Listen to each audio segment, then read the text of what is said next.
Ya.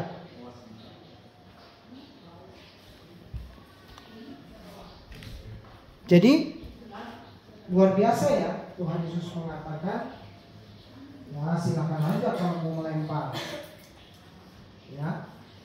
Tapi yakin kalian nggak pernah berbuat dosa. Siapa yang merasa tidak pernah berbuat dosa ya silakan lempar perempuan.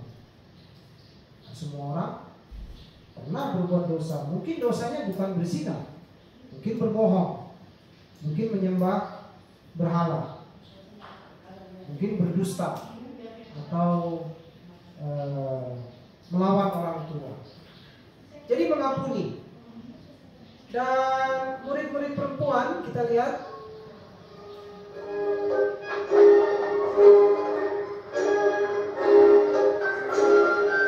Yesus berkeliling untuk memberitakan Injil dan ke-12 murid mengikutinya. Juga beberapa wanita yang telah dibebaskan dari roh jahat.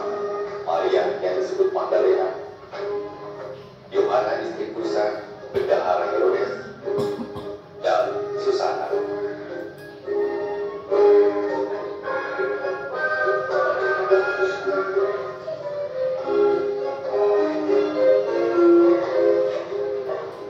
Tetapi Herodes, ya.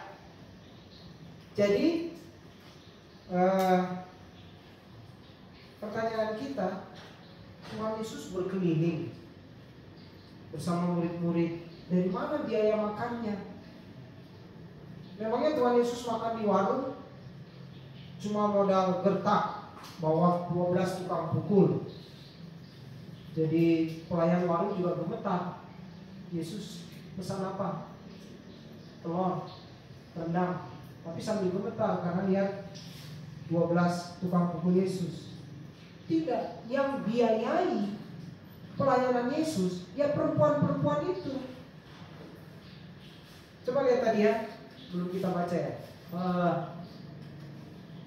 Lukas 8 ayat 1-3. Sekarang siapa yang baca? Ya.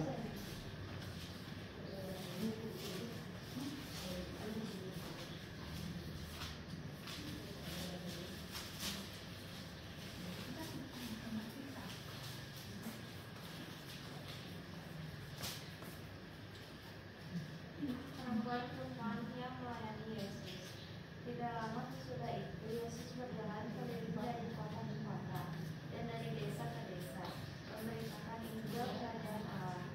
12 muridnya bersama-sama dengan dia, dan juga beberapa orang perempuan yang telah disembuhkan dari roh jahat atau berbagai penyakit, yaitu Maria yang disebut Magdalena yang telah dibebaskan dari 7 roh jahat, Yohana istri Kusa, bendahara Herodes, Susana, dan banyak perempuan lain. Perempuan-perempuan ini melayani rombongan itu dengan kekayaan mereka. Iya, dan harta milik mereka. Jadi, jangan dibayangkan ada uang dari langit, ya, atau tiba-tiba siapa yang menjadi di antara 12 murid Tuhan Yesus, siapa yang jadi bendahara? Yudas, ya. Di mana-mana bendahara itu pasti ada kantong. Jadi jangan dibayangkan, wah pasti kantong bendahara, kan Yesus kan Tuhan, jadi duitnya selalu penuh. Enggak. Yesus makan di warung, siapa yang biayai? Ya ini, perempuan-perempuan ini. Perempuan-perempuan yang menjadi murid Yesus. Apakah Tuhan Yesus memanfaatkan mereka? Ya enggak. Karena mereka itu diterima jadi murid, mereka juga menyatakan syukurnya. Caranya bagaimana? Mereka membiayai. Ya. Jadi kalau Yesus mau pergi kemana, mereka hitung biaya. Oh sekian. Iya. Jadi kita harus berani tampil beda. Kemudian kita harus berani melawan pencobaan. Ku tahu yang ku mau. Sekarang giliran Marco. Kita tidak mudah tergoda. Tuhan di padang gurun. Maka Yesus dibawa oleh padang gurun untuk dicobai iblis. Dan setelah berpuasa 40 hari dan 40 malam, akhirnya laparlah Yesus. Lalu datanglah si pencoba itu dan berkata kepadanya, "Jika engkau anak Allah, perintahkanlah supaya batu-batu ini menjadi roti." Tetapi Yesus menjawab, "Ada tertulis, manusia hidup bukan dari roti saja, tetapi dari firman. Setiap firman yang keluar dari mulut Allah." Kemudian iblis membawanya ke kota suci dan menempatkan dia di hubungan bait Allah. Lalu berkata kepadanya, "Jika engkau anak Allah, jatuhkanlah dirimu ke bawah. Sebab ada tertulis, mengenai engkau ia akan memerintahkan malaikat-malaikatnya, dan mereka akan menantang engkau di atas tangannya, supaya kakimu jangan teratuk kepada batu." Yesus berkata kepadanya, "Ada pula tertulis, janganlah engkau mencobai Tuhan Allahmu." Dan iblis membawanya pula ke atas gurun yang sangat tinggi dan memperlihatkan kepadanya semua kerajaan dunia dengan kemegahannya. Dan berkatanya, "Supaya itu akan kuberikan kepadamu jika engkau sujud menyembah aku." Maka berkatalah Yesus kepadanya, "Menyalah iblis, sebab ada tertulis, engkau harus menyembah Tuhan Allahmu dan hanya kepada Dia sajalah engkau berkati." Lalu iblis meninggalkan dia, dan lihatlah, malaikat-malaikat datang melayani Yesus.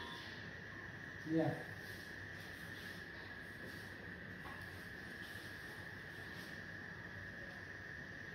Jadi Tuhan Yesus berhasil ya mengalahkan godaan, tidak mudah tergoda. Kita coba lihat.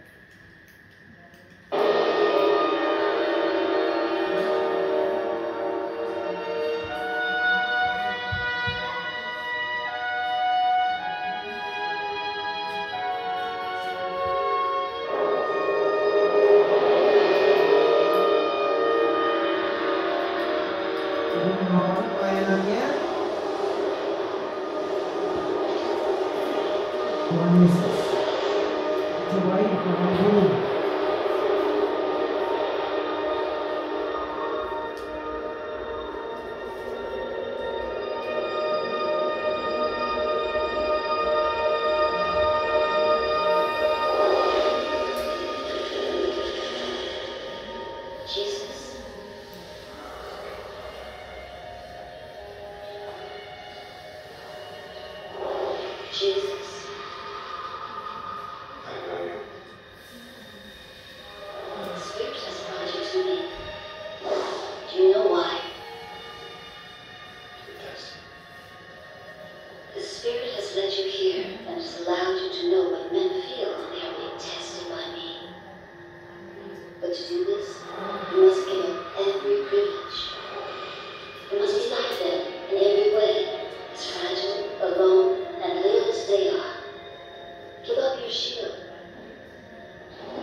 Tuhan waktu malam ya.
his mission.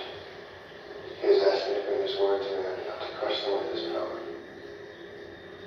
Just asking for bread to relieve your hunger, Jesus. Men have hungers. Feed your starving people, Jesus. Man is not living by bread alone, but by every word that comes from the mouth of God. You're missing the point, Jesus. You have the power to solve mankind's problems. Feed these people. Many are starving. You can feed them. I was sent to feed them the truth. They hunger for bread, Jesus. They die of hunger because the hearts are stubborn, not because God wills it. And you can change all that. And so they are to listen to you. A peasant from Nazareth. You and only you have the truth. Sent from God. Others have spoken the truth. And man has destroyed all of them for 1,000 years. But you they will listen to. Huh? Why? They will. And just how will you do that, Jesus? How will you get them to listen to you? So I'm going to help you.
perubahan hidup yang bagaimana yang harus kita tunjukkan, yaitu kita harus apa ya?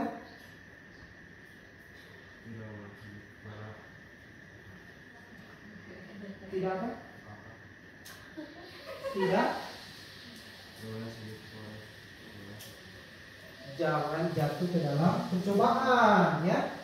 Tidak mudah tergoda, godaan apapun, ya. Seperti Tuhan Yesus mampu mengalahkan. Jadi kalau ada yang menggoda kita, kita katakan, "Ku tahu yang ku mau." Artinya, gue gak mau ngikutin apa bujukan lu, ya. Gue tahu bujukan lu itu cuma bikin hidup gue jadi hancur. Ku tahu yang ku mau. Apa yang ku mau? Aku harus mengikut kehendak Tuhan, ya. Oke. Sikap kita yang berikut, perubahan berikut yang terjadi dalam diri kita ialah, ini ada bahasa iklan dulu, ya. Kesan pertama begitu menggoda, selanjutnya terserah kehendak Bapa. Jadi hidup kita serahkan pada kehendak Bapa. Tadi Tuhan Yesus berhasil mengalahkan godaan karena dia mengikuti kehendak Bapa. Digoda untuk mengubah batu jadi roti, dia bisa kalahkan. Digoda untuk menjatuhkan dirinya dari atas atap bait Allah, dia bisa kalahkan. Kenapa? Karena Tuhan Yesus menyerahkan hidupnya pada kehendak Bapa. Ini doa Tuhan Yesus di Taman Getsemani, ya. Silakan, siapa sekarang yang baca? Rafael.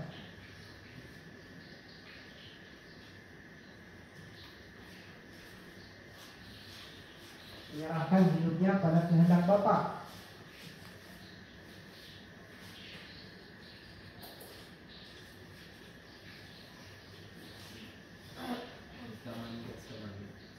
Lalu pergilah Yesus keluar kota dan sebagaimana biasa ia menuju bukit Zaitun. Murid-muridnya juga mengikuti dia.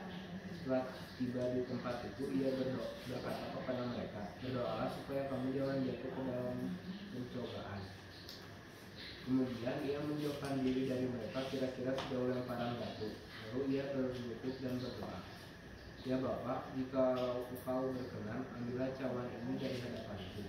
Tetapi jangan kehendakku, melainkan kehendak-Mu lah yang terjadi." Lalu seorang malaikat dari langit menampakkan diri kepadanya dan memberi kekuatan kepadanya.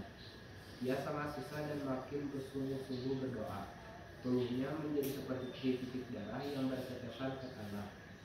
Sesudah bangkit dari doa dan kembali kepada murid-muridnya, ia mendapati mereka sedang tidur karena duka cita. Katanya kepada mereka, "Mengapa kamu tidur? Bangunlah dan berdoalah, supaya kamu jangan jatuh ke dalam pencobaan." Iya. Ya, doa Tuhan Yesus. Yesus mengetahui bahwa saat kematiannya bagi dosa-dosa manusia sudah hampir tiba.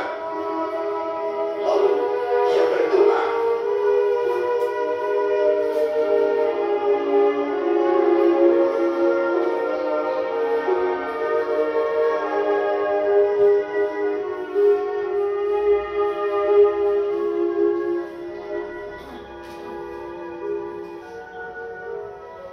"Ya Bapa, jika Kau mau ambil cawan ini dariku, tapi jangan kehendakku melainkan kehendak-Mu yang jadi."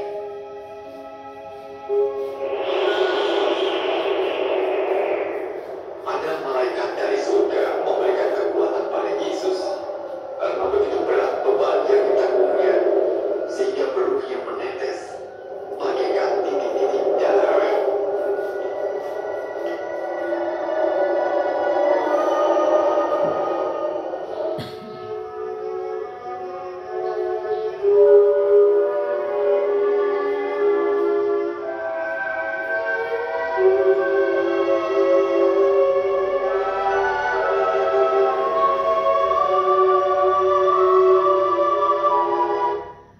Iya.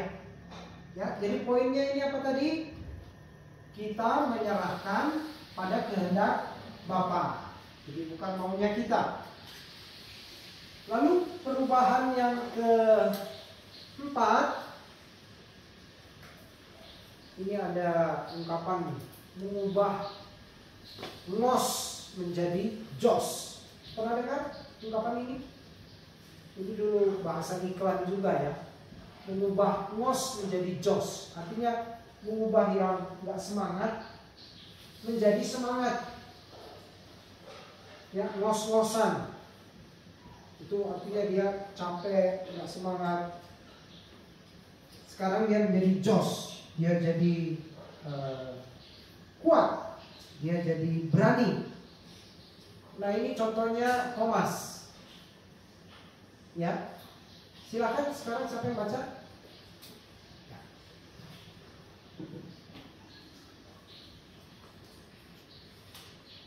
Yesus menampakkan diri kepada Thomas, salah seorang dari kedua belas murid dan disebut di Filipus. Tidak pada pertama mereka berkumpul Yesus datang. Jadi kata murid yang lain itu kepadanya, kami telah melihat Tuhan. Namun Tuhan berkata kepada mereka, sebelum aku melihat aku pada tangannya dan sebelum aku menaruh badannya dalam kita menaruh tanganku ke lambungnya, kali-kali aku tidak akan percaya. 8 hari kemudian murid Yesus berada kembali dalam rumah itu, dan Thomas bersama mereka. Sementara pintu-pintu terkunci, Yesus datang dan berdiri di tengah-tengah mereka dan berkata, damai sejahtera bagi kamu.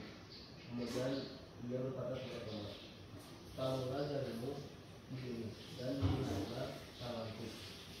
Ulurkanlah tanganmu dan taruhlah ke lambungku. Jangan engkau tidak percaya lagi, melainkan percayalah. Thomas menjawabnya, ya Tuhanku dan Allahku. Kata Yesus kepadanya, karena engkau telah melihat aku, engkau percaya. Berbahagialah mereka yang tidak melihat namun percaya. Iya.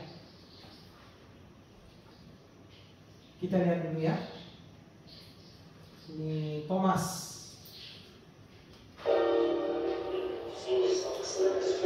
I don't understand. How can you see me? Ini Maria. Dead. Maria Oh, melaporkan I've seen him. bahwa dia telah melihat Yesus. Is it true, Mary?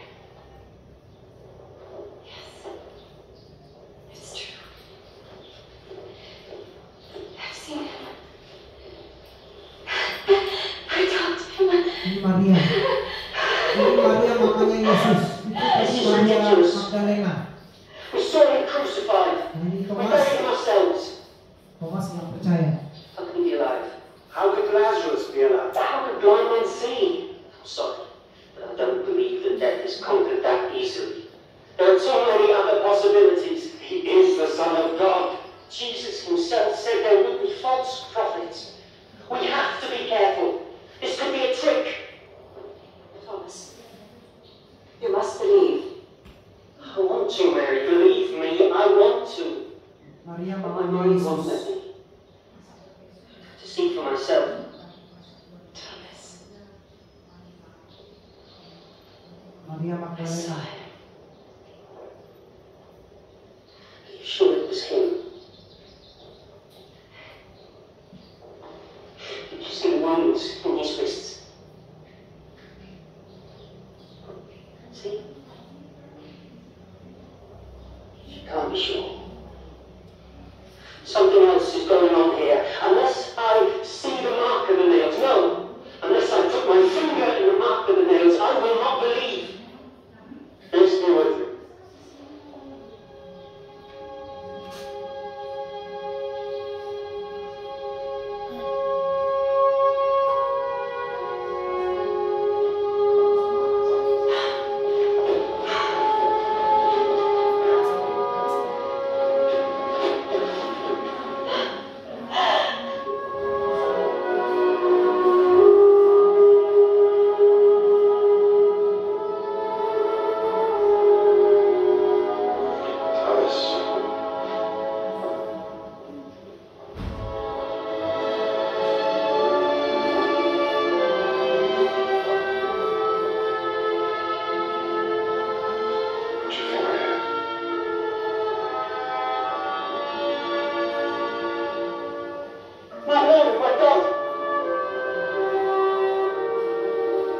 guess you believe because you've seen me.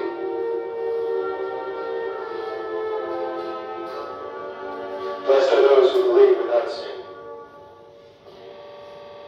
Iya. Nah, apa yang menarik dari kisah ini yaitu Thomas itu, kalau ilmu psikologi bilang Thomas itu orang yang melankolis. Orang melankolis itu orang yang suka menyimpan kesusahan hatinya sendiri. Jadi kalau dia sedang susah hati, sedang galau, dia pergi menyendiri. Dia nggak mau cerita ke temannya, dia nggak mau berbagi, pergi menyendiri. Makanya waktu Tuhan Yesus bangkit dan menampakkan diri kepada murid-murid, Thomas nggak ada. Thomas lagi pergi menyendiri, dia sedih. Kenapa ya Yesus yang aku percayai dia mati? Kenapa ya Yesus yang aku imani dia tidak berdaya di kayu salib? Dia sedih. Bagaimana hidupku, bagaimana masa depanku ini? Nah, jadi waktu Yesus menampakkan diri beberapa kali, Thomas nggak ada, karena dia tipenya melankolis, hidupnya ngos, jadi kayak dia itu kelelahan. Nah, sampai akhirnya Thomas datang. Murid-murid bilang, Thomas, kami sudah melihat Yesus bangkit. Intinya tadi Thomas bilang, enggak, aku nggak percaya kalian itu cuma mau menghibur aku. Ya, percaya deh Thomas. Akhirnya Thomas bilang, pokoknya begini, sebelum aku mencucukkan jariku ke dalam luka bekas paku, lambung dan kakinya, gua nggak akan percaya. Udah deh, lu pada diam semua. Gua pengen bukti. Akhirnya Tuhan Yesus menampakkan diri kan. Dan apa yang terjadi? Menurut sejarah gereja, Thomas yang tadinya ngos, ya, merasa lelah, merasa galau, setelah Tuhan Yesus bangkit dan dia melihat sendiri luka itu, dia itu penuh semangat. Sampai-sampai dia mengabarkan Injil ke India. Makanya di India bagian selatan, kita tahunya India itu pemeluk agama apa? Hindu ya. Tapi di India bagian selatan itu ada gereja namanya Gereja Martoma. Artinya gereja hasil penginjilan Rasul Thomas. Bayangkan dari Yerusalem ke India itu jauhnya ribuan kilometer. Jangan kalian bayangkan pesawat. Sekarang orang dengan pesawat bisa kemana-mana, ya. Tapi zaman dulu itu butuh keberanian, butuh alat pengangkutan berkali-kali, berlayar ke sini dengan kapal laut sekian bulan, berlayar ke sini, akhirnya sampai India. Dan di India Rasul Thomas begitu semangat mengabarkan Injil sampai banyak orang India menjadi pengikut Yesus. Akhirnya berdirilah gereja Martoma. Dan Rasul Thomas mati di sana. Ada yang tahu? Waktu kita belajar murid-murid Tuhan Yesus, Matius matinya gimana? Ayo, Yohanes matinya gimana? Hah? Buku satu lagi. Iya. Istilah namanya aja artinya. Istilah namanya misalnya Simon artinya apa terus. Ada kan? Habis itu Murid-murid Yesus ya. Jadi Thomas ini mati di India saat dia berdoa. Dia ditusuk dari belakang oleh penganut agama di situ yang ekstrim, ya, yang tidak suka. Dia dibunuh di situ, ditusuk dari belakang. Ya, lalu kisah dua murid Tuhan Yesus dalam perjalanan ke Emmaus. Ya, ini juga cerita semangat ini. Injil Lukas pasal yang terakhir ya, pasal 24 tuh, ayat 36 sampai 49. Bagaimana mereka pulang ke Emmaus dalam keadaan hilang pengharapan karena Yesus disalibkan, tetapi di tengah jalan Tuhan Yesus menampakkan diri. Ada yang ingat ceritanya, Sally? kayak gimana Tuhan Yesus menampakkan diri di tengah jalan itu? Kalau nggak salah tuh ikut makan di rumahnya, terus Ikut makan, terus ngomong damai Tuhan besertamu, terus pas dilihat lagi udah nggak ada lagi. ya pas Tuhan Yesus memecahkan roti, baru mereka sadar, wah ini sih seperti yang Tuhan Yesus lakukan nih, memecahkan roti, naikkan doa. Saat mereka sadar, tiba-tiba Tuhan Yesus menghilang. Lalu mereka malam itu juga kembali ke Yerusalem. Padahal pada waktu itu perjalanan malam hari sangat dihindari. Kan waktu itu belum ada listrik, jadi kemana-mana gelap. Jadi orang sebisa mungkin malam itu tidur, bukan melakukan perjalanan. Kalau sekarang kan ada listrik, ada mobil, orang mau jalan jam 12 malam juga nggak masalah sekarang kan. Tapi zaman dulu wah itu masalah besar, banyak perampok. Tapi mereka kembali dengan semangat. Ya, itu di Lukas 24 ayat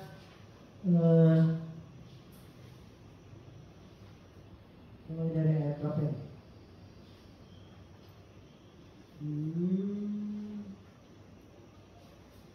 Ayat 45 sampai 49.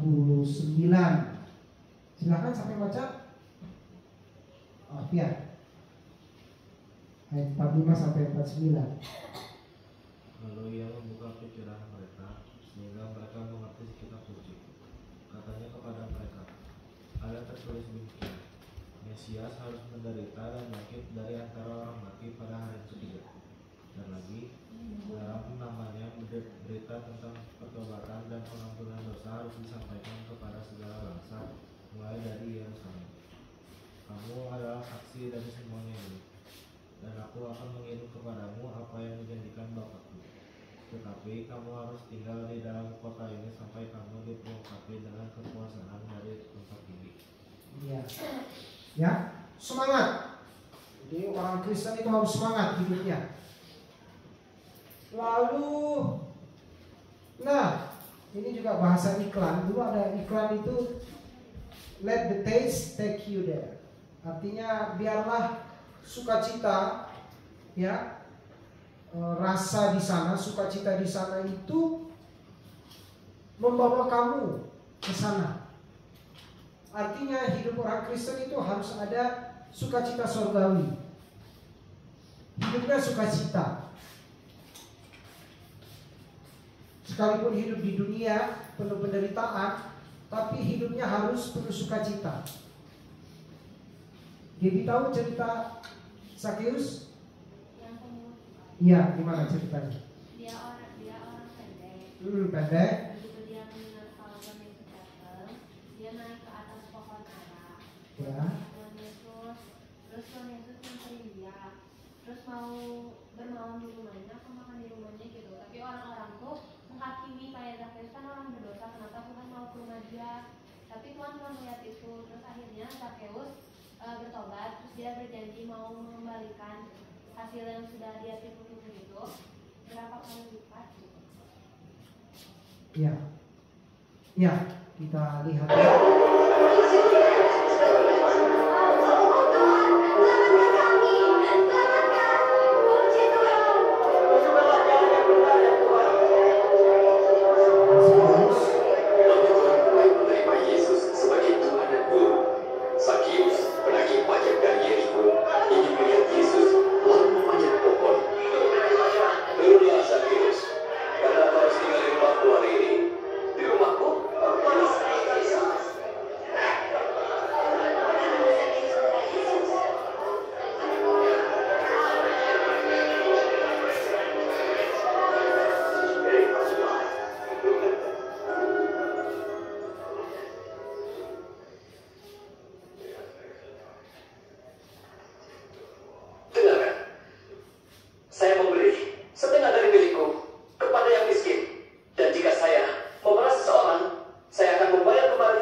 ada sukacita surgawi. Jadi sukacita surgawi itu kan mestinya ada di surga.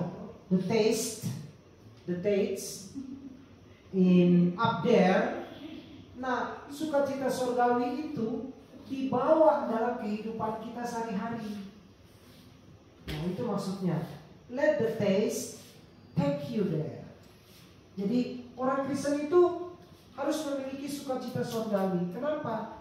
Karena kita ini adalah anak Abraham yang juga diberi keselamatan.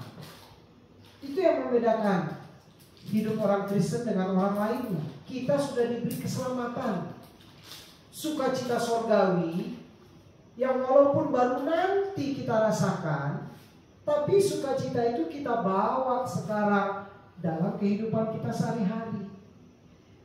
Itu bedanya orang Kristen dengan orang lain. Ya, sukacita surgawi sudah kita rasakan sekarang. Memberi bukti bukan janji. Jadi perubahan hidup apa yang kita alami, yaitu perubahan hidup yang memberi bukti. Jadi orang Kristen itu jangan cuma pandai bicara, lain di bibir, lain di hati. Apa istilahnya kalau lain di bibir, lain di hati? Orang yang munafik. Ya, ngomongnya begini tapi perbuatannya beda. Nah, orang Kristen itu, ya, ajaran Tuhan Yesus sama dengan perbuatannya. Itu nilai lebih Tuhan Yesus. Apa yang Yesus ajarkan, itu yang Tuhan Yesus lakukan. Nah, begitu juga orang Kristen. Apa yang orang Kristen katakan, itu juga yang dilakukannya. Jadi orang Kristen itu jangan munafik, lain di bibir, lain di hati. Aku dan kau, ada lagunya kan? Dulu suka Dengkau ya. Aku dan kau suka firman Tuhan. Nah, ini perubahan hidup yang ketujuh. Kita suka membaca Alkitab. Kemarin kan ada pertanyaannya, mengapa saya harus membaca Alkitab? Jawaban Selin apa?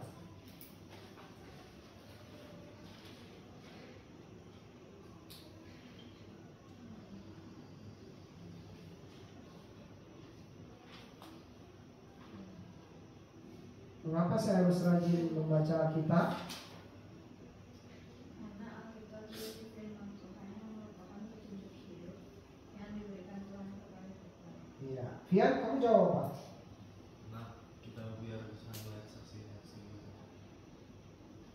Bisa melihat saksi-saksi, bisa melihat mujizat. Ya, bukan itu sih yang utama ya. Hanya sekian. Kamu jawab apa, Rafael? Untuk menjadi pedoman dalam hidup. Pedoman hidup ya. Kan tadi Tuhan Yesus waktu dicobai mengatakan manusia hidup bukan dari roti saja, tapi juga dari setiap firman yang keluar dari mulut Allah. Dari firman inilah kita hidup, artinya memperoleh hidup yang kekal. Dan ini ada kesukaan pada firman Tuhan. Ya, silakan. Sekarang siapa? Mazmur 1 ayat 1 dan 2.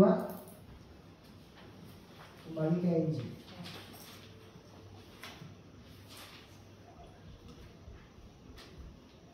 Mazmur berapa?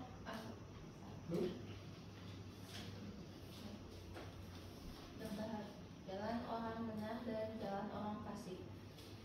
Berbahagialah orang yang tidak berjalan menurut ajakan orang fasik, yang tidak berdiri di jalan orang berdosa, dan yang tidak duduk di komplotan pencemooh. Tetapi yang kesukaannya ialah Taurat Tuhan, dan yang merenungkan Taurat itu siang dan malam. Iya, ya. Kesukaannya firman Tuhan, merenungkan firman itu siang dan malam. Lalu Mazmur 119.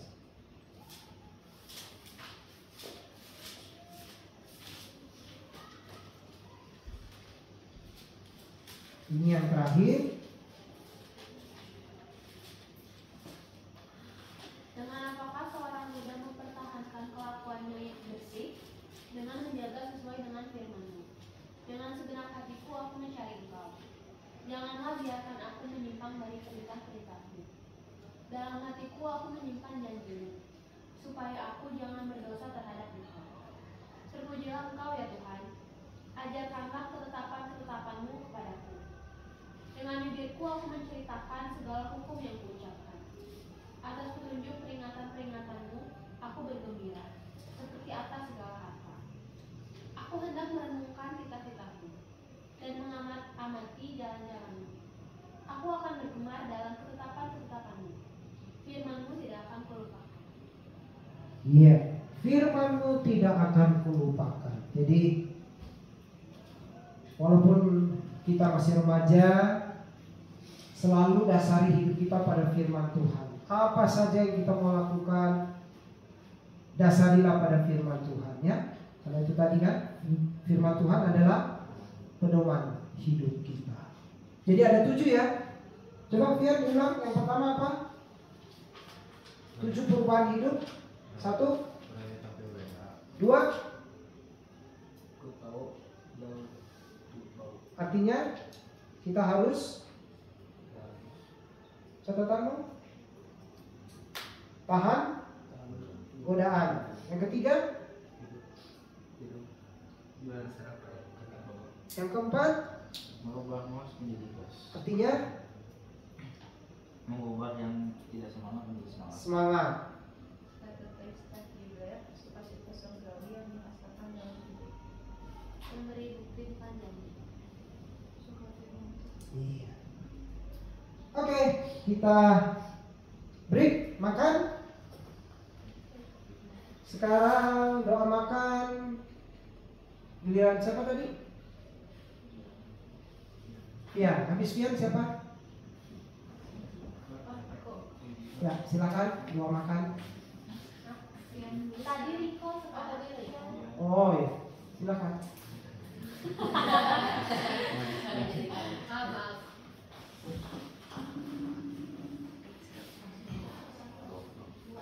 Dari teman-teman dari kita terus sekarang kita selesai dengan semuanya. Sekarang kami akan mau makan. Sekarang makanan ini untuk sahabat kami yang dalam nama Tuhan Yesus Kristus kemuliaan mereka juga kalian. Nih, kenapa tertawa? Ayo, silakan. Kamu nggak dingin loh, masuk angin nanti. Makan dulu, makan Emang dulu. ada water heaternya? Nggak ada. Mantap. Ayo makan dulu, makan. Injak lantai. Emang dingin? Dingin dong. Kan kalian berangkat tadi udah mandi. Masih